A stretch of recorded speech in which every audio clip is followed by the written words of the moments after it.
All right, so this video is gonna be the anti-vibe coder's guide to building with AI. And it's basically gonna be a lot of things I wish I knew earlier about using Claude Code and Cursor. So hacks and a few things I've not seen online that have really helped me when I've been using AI to code. Because there's two ways I think that you can use AI. You can be like a pigeon that's just had brain surgery and you're just like, continue, and then you're getting all these errors and you have to keep restarting your project or rolling back. Or use it in a more considered way and get the AI to work for you. Because these LLMs, basically, they're just guessing. The human's job is to make sure those guesses are better. So in this video, I'm gonna show you how I do that. And I am a senior software engineer. So over the last year, I've seen my role just totally change to the point where this has become like one of the main skills people have to learn now if you're an engineer. So things like prompting, context, like memory, and how to basically use AI effectively. Or if you're watching this and you just want to make a better app and just spend less money on tokens, these are hacks and things I wish I knew earlier. So let's get stuck in. Now, I make content for developers, programmers, people who work in tech, and a lot of people get pissed off when you talk about AI. They feel that you become stupid by coding with AI and that it's an either or situation. I think you can use AI, do it quickly, like build faster, but also learn at the same time. So later on in the video, I'm gonna share how I do that because I've thought about this loads. All right, but let's start with the number one mistake I made and I see people making when they're using Claude and Cursor to code. And that is not using plan mode. Because when I started coding, you wrote a lot of the code manually. So you didn't have to plan too much. You just write a few notes and then build out the feature. Because you had a lot of control and you were doing it step by step. So basically you couldn't f it up too much.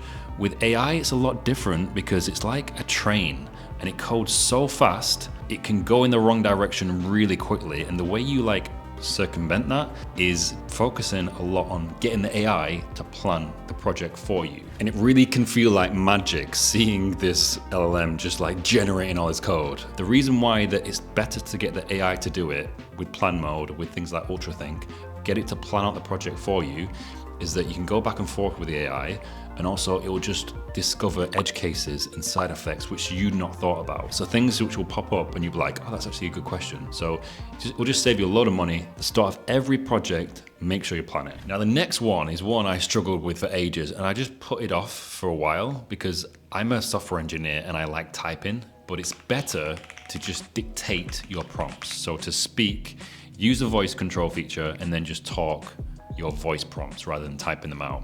And the reason why it's better to do voice prompts, because I've gone back and forth with this, but I've just noticed when I do voice prompts, when you're typing, you're kind of limited and it's time consuming. With voice prompts, they're usually longer, I've noticed for me, they're more specific, I add more context, and also it's just a bit more human as well. So this gives the AI better instructions than these like shorter typed prompts. So when you can, obviously if you're in a cafe, whatever, it's a bit weird, but when you can, just try out just dictating your prompts and see how it goes. If you're building an app in 2026, then you want to set up some automations on a platform like NAN. And it's best to self-host these. That way you'll have control of your workflows and your data. And you don't have to pay cloud pricing for something that you can just run yourself. And you can do that with hosting a VPS, who are sponsoring this part of the video. N8N is addictive. And if you're a programmer and you're not making automations, you're missing out. There is a lot of money to be made making these right now. And it's fun. Let me show you. So I want to send one WhatsApp message like this and the automation does the rest. It all starts with this, the trigger my WhatsApp message. That message is transcribed. Then the AI detects my email intent, identifies a contact and the Gmail thread, generates my reply and sends the email automatically. And then boom, it sends me a WhatsApp confirming it. Then you got to host it. Go to this URL for hosting a VPS. It's up to 4 times cheaper. It's fast, unlimited workflows and one click and you're done. And if you even got a sale on now, you'll get 10% off with this code. Take this as your sign. Get involved in this AI automation era.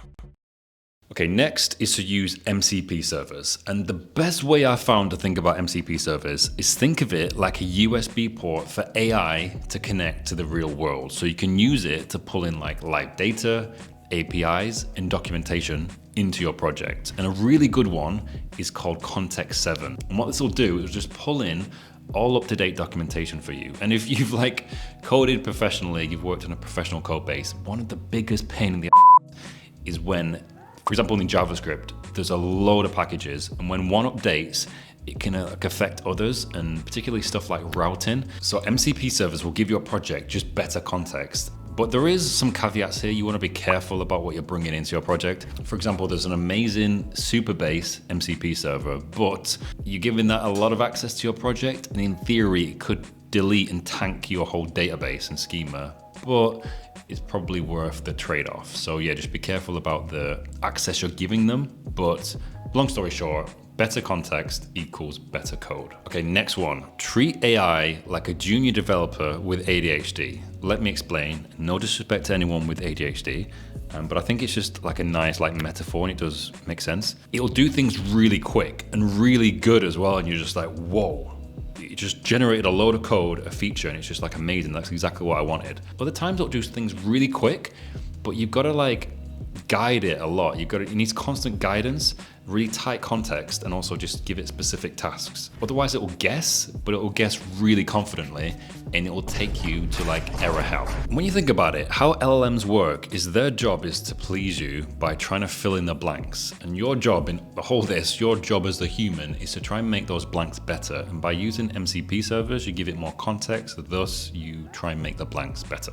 Okay, next, if you're a junior developer and you're watching this and you're like, I like coding with AI, but I'm worried that I'm losing my coding ability. Or maybe you're a senior and you're just in the same boat where you're like, I don't think I'm learning as much. Maybe I'm losing some of the craft of coding.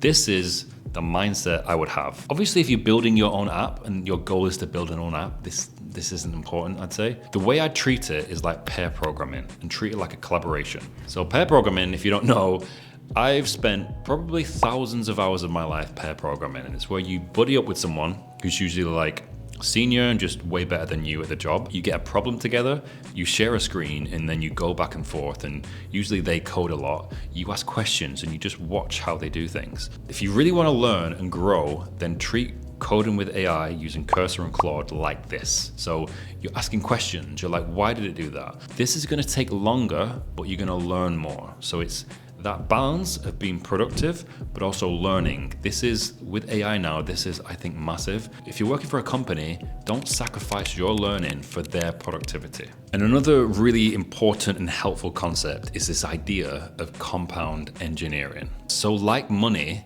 your code base and your AI should get smarter and smarter with each prompt and each iteration. So a big part of your role as the human being in all this is to just give it as much context to allow it to compound engineer as a project goes on. So by the end of it, it knows what you want, it knows what you want the project or the app to look like. And a big way you can do this is by providing and using Claude MD and Cursor rules. So what kind of stuff do you put in these files? The way I think about it, it's like documentation for your app. So stuff that you keep repeating again and again, like themes, how you want the components and stuff to look.